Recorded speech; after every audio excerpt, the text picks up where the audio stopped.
గుంటూరులో పండినవి చేస్తేనేమో గుంటూరు, వరంగల్లో చేస్తే వరంగల్. గుంటూరు మిరపకాయలు పడతాం దాంట్లో. ఓహో, అది విషయం. మంచి ఘాటు ఉంటది అది కదా మరి. నీకు పెడితే అక్కడ ఉడకబెట్టిన బంగాళదుంపలు ఉంటాయి, తీసుకో.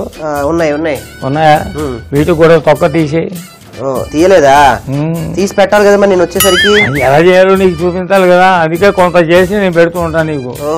ఇలా చేయాలి అని నీకు తెలియాలి కదా. మిగతా నేను చేయాలా? మిగతా నువ్వు చేయాలి. అంతేలే. ఎప్పుడు నేర్చుకుంటావురా మరి? అంతేలే. తీసాను బాబాయ్. సరే, ముందు ఓ పని చేయి. నువ్వు అక్కడ మసాలా దినుసులు ఉన్నాయి, ఈ ప్లేట్ అక్కడ పెట్టే, ఆ ప్లేట్ ఇక్కడ పెట్టు. ఇది గుంటూరు బంగాళదుంపల మనం ఫ్రై తయారు చేసుకోవాలి కదా. ఇవన్నీ కూడా యాజ్ ఇట్ ఈజ్ గా మిక్సీలో వేసి మళ్ళీ ఓ ముద్ద కింద తయారు చేసుకోవాలి. వేయించాలా లేకపోతే మామూలుగా అలానే? అక్కర్లేదు, వేయించడం అక్కర్లేదు. పచ్చివే అర్థమైందా? ఎండుమిరపకాయలు పచ్చిమిరపకాయలు మనం తిరుగు మాత్రం వేస్తాం. వద్దు, అక్కర్లే. అది కూడా అక్కర్లే, అవి మాత్రమే. ఇందులో ఏమేమి వేసావో గుర్తుందా? ధనియాలు, జీలకర్ర, వెల్లుల్లిపాయలు, ఎండుమిర్చి. అవును కదా.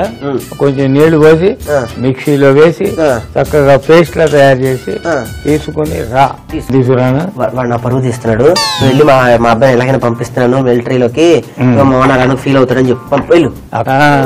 అది అయిపోయింది. ఆలుగడ్డలతో పిరంగులు వేల్చేస్తే ఎంత బాగుంటుంది. ఏదో కాస్త బుర్ర ఉపయోగిస్తున్నట్టున్నావే. ఏం లేదు బాబాయ్, కట్ చేస్తున్నావేమో అనుకున్నా. ఆలుగడ్డలతో బాంబులు ఎలా తయారు చేయొచ్చని ఆలోచిస్తున్నా. తర్వాత ఆలోచిద్దు కానీ కట్ చేయొద్దు కానీ బాణాలు తీసి దాని మీద పెట్టు. వెలిగించు. Very good. కొంచెం బయటెక్కిన తర్వాత నూనె వేస్తాను బాబాయ్. బాబాయ్ మిలిటరీలోకి వెళ్ళడానికి ఈ మాత్రం దేహ దరిద్రం ఉంటే సరిపోతుందిగా. నీ తలకాయ దేహ దరిద్రం కాదా, దేహ దారుఢ్యము. ఈ మధ్య అలా అంటున్నారా? శత్రువుని చంపాలంటే నాకు ఒక అద్భుతమైన ప్లాన్ ఉంది బాబాయ్. మసలాడి నూనెని తీసుకుని అలా మొహన పోస్తే అయిపోయి. ఎన్ని డ్రమ్ములు? మొత్తం కాగబెట్టాలి నూనె మొత్తం. దాని నిండా నూనె. అప్పుడు అసలు బాంబులు అవసరమే ఉండాల్సిన అవసరం. దాని నిండా నూనె మరగబెట్టడానికి నీకు సత్తువు లేదు. ఈయనంటే మిలిటరీ మీద నూనె పోతాడు. ఓకే శివా, ఆ తిరుగు మసామాన్ ఉంటుంది చూడు, ఆ ప్లేట్ తీసుకో. ఇదేనా? తీసుకో. నాకు ఒక ఎంకరేజ్మెంట్ లేదు బాబాయ్, అందుకే ఎంకరేజ్మెంట్ లేని వాళ్ళతో అటాచ్మెంట్ లో ఉండకూడదని మా బామ్మ చెప్పింది. అయితే వెళ్ళిపో. చేసే పనిలో చిత్తశుద్ధి లేని కొంపలో పెట్టుకోవద్దని మా అమ్మ కూడా చెప్పింది. అలాగే మా అమ్మకి పని పాట ఏమి లేదు, సన్నాసు వస్తారని దానికి తెలుసు కదా. మీ మా అమ్మ ఉసుకోందా? అదే వెయిటింగ్. ఇంకా ఉందా? మరియు ఎక్కడ, ఏ ఊర్లో ఉంది? నరకాసురపల్లి. అదెక్కడ చెప్తాను. ఇప్పుడు ఏం చేయాలి ఇందులో? ఆవాలు. ఓహో, ఆవాలు చెట్పట్లానే వేయి, శనగపప్పు వేయి. వేసి తిని వేస్తువా? కొద్దిగా మంట పెంచు. ఎండుమిరపకాయలు వేసి తిని. వేసావా? ఇది కూడా వేసావే ఎండుమిరపకాయలు. అవును. అది ఎక్కడ అనుకున్నావు? ఎక్కడ? మన కిరాణా షాప్ లో. నీ తలకాయ గుంటూరు మిరపకాయరా? గుంటూరు మిరపకాయ. దాని రంగు ఎలా ఉంటుందో, దాని రుచి అలాగే ఉంటుంది, ఘాటు అలాగే ఉంటుంది. అందుకే ఊరగాయల్లో చాలా ప్రశస్తంగా దాన్ని వాడుతూ ఉంటారు అన్నమాట. ఓకే. వేయి, కాస్త అంత పసుపు వేయి దాంట్లో. వేసావా? వేసి తిని. అలాగే ఉప్పు కూడా వేయి. ఉప్పు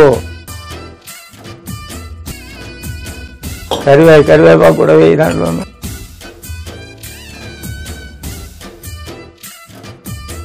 ఇప్పుడప్పుడు దేవుని నేను ప్రార్థిస్తుంటా. ఏమని?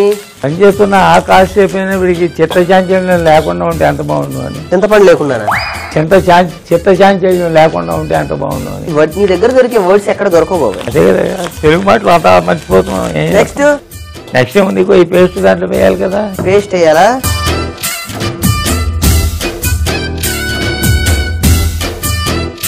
జాగ్రత్త, శుభ్రంగా తీసి వేసేయి. ఇంతకీ ఆ పేస్ట్ లో ఏమేమి వేసి చేసుకొచ్చావు నీకు గుర్తుందా? ధనియాలు, జీలకర్ర, వెల్లుల్లిపాయలు, ఎండుమిరపకాయలు. Good good good, very good very good very good. మెల్లగా ఉడుకుతూ ఉంటుంది. ఈ లోపల బంగాళాదుంప ముక్కలు చేసి దాంట్లో వేసి కాల్పడం. దాటాలు. వీటిని ఏం చేయాలి? చిన్న ముక్కలు చేయరా? యుద్ధం చేస్తున్నావు కదా ఏదో వాడితో. వాళ్ళే సైనికులు అన్నట్టు పోట్లాడుతున్నావు. గుడ్ గుడ్ కట్ చేయి అంతే సైన్యానికి వచ్చేసినట్టు కట్ చేయి. ఈ పౌరుషం నీలో లేదే అని ఇన్ని గంటలు బాధపడుతున్నాను బాబాయ్. చిన్న తర్వాత చూపిస్తాను ఆ పౌరుషం ఏంటంటే.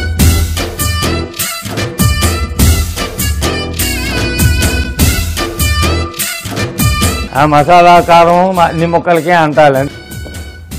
అది very good very good very good అబ్బాయి. అది సన్నటి తీగ మీద దాన్ని అలాగే ఉడుకుతూ ఉండని నేను ఇరువుకొని అలా బయటికి వెళ్ళి వస్తాను. దానికి నా పర్మిషన్ ఎందుకో? ఈ లోగా వంట చూసి తగలడతామని బూడిద చేసిపోతా.